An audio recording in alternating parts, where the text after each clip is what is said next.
প্রতিদিনের চিন্তা ও প্রার্থনা। 10ই জানুয়ারি, দিনের প্রধান চিন্তা। মানুষ, ভাবিয়া দেখো এ কি বড় কথা। তুমি বুঝিতে পারিয়াছ যে জীবনের চলার পথে শ্রী ভগবান সতত তোমার সঙ্গে সঙ্গে রহিয়াছেন। মুখস্থ করা যায়, প্রভু তুমি মোর এ জীবনের পূর্ণতা, অখণ্ড বিশ্রামের আলয়। শয়ন করিনু আমি তব অত্যুত্তম পদে, চাহিছে ক্লান্ত হৃদয় যোগ শান্তির পরশ। উপদেশ। জনতার মধ্যেও আমরা নির্জনতার স্পর্শ লাভ করিতে পারি।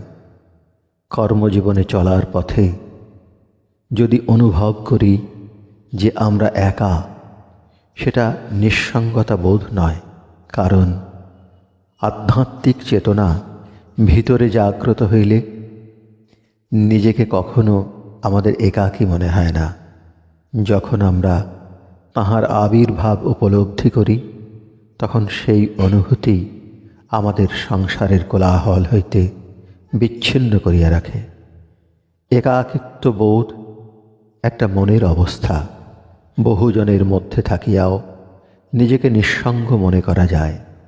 যেজন নিরন্তর ভগবৎ সান্নিধ্যে, সে কখনো নিজেকে নিঃসঙ্গ মনে করে না। প্রার্থনা। হে বিশ্বের অসীম সত্তা, তুমি যে কত কাছে আছো তাহা আমাকে বুঝিতে দাও, যেন আমার মন সকল দ্বিধা সকল ভয় হইতে মুক্ত হয়।